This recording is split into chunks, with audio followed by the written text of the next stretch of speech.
आनंद मार्ग के सन्यासी दादा आचार्य सिद्ध विद्यानंद दादा हैं। तो दादा आज हम लोग के सामने कुछ महत्वपूर्ण विषय के बारे में बताएंगे, जैसे कि आज का जो अभी का जो ज्वलंत मुद्दा है, जो समाज में मौजूद जो अभी अनैतिकता और भ्रष्टाचार वगैरह तमाम जो समस्या है, उसके मूल बिंदु पर चर्चा करेंगे दादा, और समाधान भी बताएंगे। देखिए, आज समाज में जो अपराध हो रहे हैं, अपराध के कुछ कारण हैं।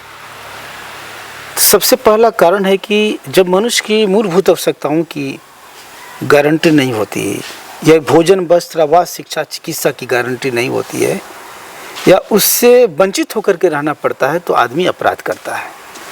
जैसे कि कोई भूखा व्यक्ति हो तो उसे फिलॉसफी समझाएंगे तो फिलॉसफी नहीं समझेगा। किसी की पत्नी बीमार है, बेटा भूखा तड़प रहा है, तो उसे नैतिक ज्ञान देंगे तो वो नैतिक ज्ञान उसके लिए व्यर्थ होगा, तो वहाँ पर वो अपराध करता है। एक होता है अपराधी जो कि over accumulated of physical wealth, जब ज़्यादा धन का संग्रह हो जाता है तो भी अपराधी हो जाता है व्यक्ति। जैसे कि जब ज़्यादा धन का संग्रह होता है तो क्या करेगा, वो दूसरे पर शासन करना शुरू करेगा, दूसरे को सताना शुरू करेगा, अपने इच्छा की पूर्ति के लिए दूसरे मनचाहा वस्तुओं को प्राप्त करने की कोशिश करेगा, तो वैसे भी अपराध बढ़ता है। और एक अपराध का बहुत बड़ा कारण है इनबॉर्न इंस्टिंक्ट, अर्थात उसके अंदर में जो जन्मा सहजात वृत्तियाँ है, उसी कारण भी वो अपराध कर लेता है। तो जो मूलभूत आवश्यकताओं की पूर्ति है, अगर समाज इसकी गारंटी दे देता है, तो इसके माध्यम से जो अपराधी है व्यक्ति, वो अपराधी नहीं करेगा। तो समाज निर्माण में इसकी बहुत बड़ी भूमिका होगी।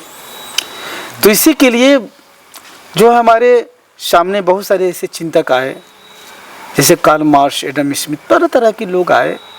लोगों ने चिंतन किया कि एक मानव सभ्यता का समाधान हो जाए, लेकिन ऐसा न कर सके। क्यों न कर सके? क्योंकि उसमें त्रुटियां थी। जैसे कि पूंजीवाद के प्रतिक्रिया में कार्ल मार्क्स ने सिद्धांत दिया। तो इसी को देखते हुए आज के युग में हमारे गुरुदेव श्री श्री आनंद मूर्ति जी, जो आनंद मार्ग के प्रवर्तक हैं, प्रौध प्रणेता, जिन्हें श्री प्रभात रंजन सरकार के नाम से भी जानते हैं, उन्होंने प्रौध दर्शन दिया।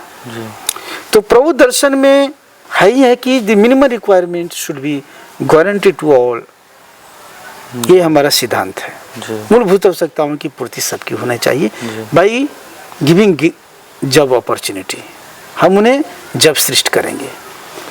एक बैलेंस इकोनॉमी के तहत कितने लोग जो है एग्रो इंडस्ट्रीज में होंगे, कितने लोग एग्रीको इंडस्ट्रीज में होंगे, कितने लोग जो है एग्रीकल्चर पर आधारित होंगे, कितने लोग ट्रेड में काम करेंगे, कितने लोग वाइट कलर जॉब में काम करेंगे, जो एडमिनिस्ट्रेटिव जॉब होता है। ये पूरा नाप तौल करके प्रौध सिद्धांत में है जी।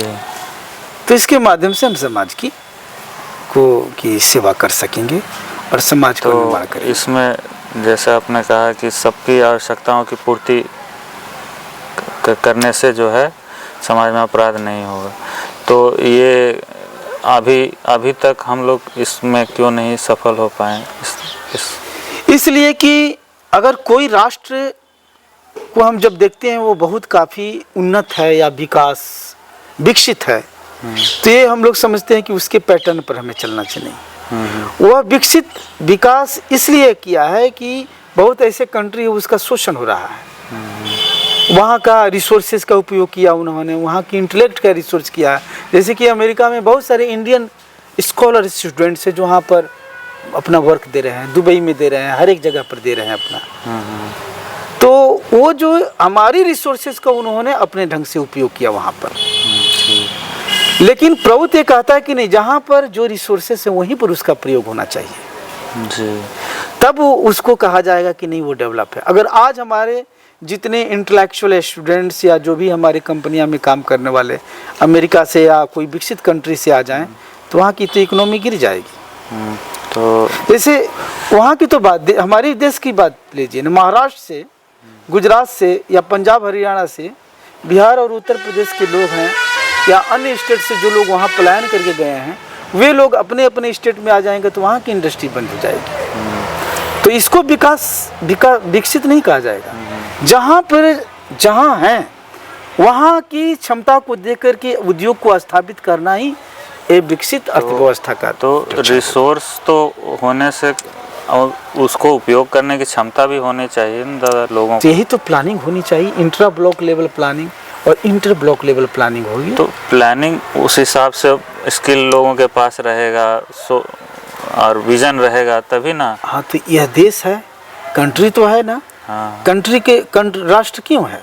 क्योंकि राष्ट्र के प्रत्येक नागरिक को इसमें अपना साझेदारी होगी हर एक प्रकार से। नहीं, परंतु स्वाभाविक तो यही कहता है कि अभी जिसके पास सामर्थ्य है वही रिसोर्स का उपयोग करे। अब किसी के पास सामर्थ्य नहीं है उस अपने रिसोर्स को यूज़ करने के लिए, तो वो तो पड़ा नहीं रहेगा। जिसके पास सामर्थ्य है वो जा करके उसका उपयोग करेगा। हाँ, तो इसका मतलब ये है कि आज के समय में इसी को कहते हैं कैपिटलिज्म, पूंजीवादी। जिसके पास में यह सामर्थ्य है, बिजनेस का सामर्थ्य है, तो उसके अंदर में वो चाहता है कि मैं अधिक से अधिक कमाऊं, है ना। लेकिन प्रौद्योगिकी सिस्टम कहता है कि नहीं, एक जो है नियम होना चाहिए कि कितना व्यक्ति को कैसे रहना है, कैसे जीना है।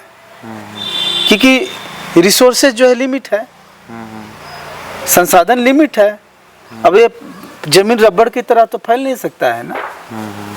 तो अगर मान लिया जाए एक व्यक्ति, 5 भाई हैं, एक भाई बहुत चालाक है, तो गार्जियन क्या परमिशन दे दें कि तुम बाबू ऐसा करो कि सब भाई लोगों का अपना हड़प लो बुद्धि से?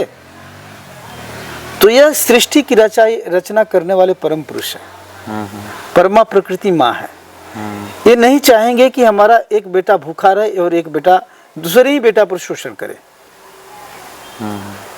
है ना। तो यह जो प्रौद्ध दर्शन है, मेन है दर्शन, फिलॉसफी। फिलॉसफी कहाँ से आ रहा है? तो फिलॉसफी क्या है? ये प्रौद्ध है, प्रौद्ध दर्शन जो बेस्ड ऑन द स्पिरिचुअलिटी, आध्यात्मिकता पर आधारित है।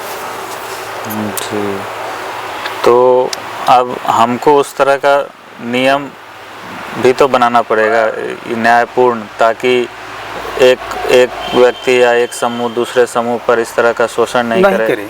इसको कहते हैं डिसेंट्रलाइज इकोनॉमी। विकेंद्रीकरण हो जाएगा जब आर्थिक अर्थव्यवस्था का, तो स्वाभाविक है कि प्रत्येक लोगों के पास में रिसोर्स। अभी की जो व्यवस्था है वो तो व्यक्ति को आज़ादी देती है, आर्थिक आज़ादी देती है। तो इसे आर्थिक आज़ादी के अंतर्गत लोग ये कर रहे हैं। तो इसको क्या अभी इसके लिए हम कैसे लोग मतलब एक्टिव हो सकते हैं? ऐसा है कि इसके लिए बहुत सारे कार्यक्रम हमारा चल रहा है। विद्यालय में लोगों को शिक्षित किया जा रहा है, समाज में शिक्षित किया जा रहा है, समाज आंदोलन के विषय में बताया जा रहा है कि असली में समाज आंदोलन ये बस को फूंक देना है ना, लोगों को मारना, रोड पर उतर कर करके चिल्लाना, ये नहीं है आंदोलन। आंदोलन लोगों को शिक्षित करना है। ये बात अवश्य है कि अन्याय के लिए हम हमेशा तत्पर खड़े रहेंगे, अन्याय का विरोध करेंगे। लेकिन इसका मतलब ये नहीं कि हम बस फूंक देंगे, ट्रेन फूंक देंगे। ये कहाँ का न्याय है? रास्ता जाम कर देंगे, हॉस्पिटल बंद करवा देंगे, डॉक्टर का हत्या करवा रहे हैं लोग, स्टूडेंट्स लोग आंदोलन में प्रोफेसर का हत्या कर देते हैं लोग। तो ये प्रौद्ध व्यवस्था नहीं कहता है। प्रौद्ध व्यवस्था कहता है कि शिक्षा ऐसा होना चाहिए जिससे विद्यार्थी अच्छे निकले, सुभाष चंद्र बोस की तरह निकले, विवेकानंद की तरह निकले, है ना। ये हमारी। तो और कुछ आप इसमें जोड़ना चाहेंगे दादाजी? कुछ मैं तो यही कहूँगा कि आप लोग जैसे युवक लोग, आप लोग कमर कस लीजिए और प्रचार प्रसार करने की जरूरत है। और हमें ऐसे युवक लोगों को लिस्ट बताइए कि ताकि हम विद्यालयों में जा कर के हमारे प्रचार प्रसार अच्छा से कर सकें। आध्यात्मिक साधना जो विद्यार्थियों की बहुत ज़रूरी है। जो गार्जियन अपने बच्चों को ये बनाना चाहते हैं कि बड़ा बड़ा अधिकारी बन जाए, बड़ा पैसा कमाने लगे, वो चाहे, उसमें हम कोई कमी नहीं कर रहे हैं। लेकिन ध्यान, आध्यात्मिकता से उसे विमुख न करें। अपने घर पर ही बच्चे लोगों को ध्यान कराएं, स्वयं उनके साथ बैठ करके ध्यान करें, तब एक परिवार का निर्माण अच्छा होगा, तभी समाज का अच्छा निर्माण हो पाएगा। ठीक है, बहुत अच्छी बात कही आपने दादाजी।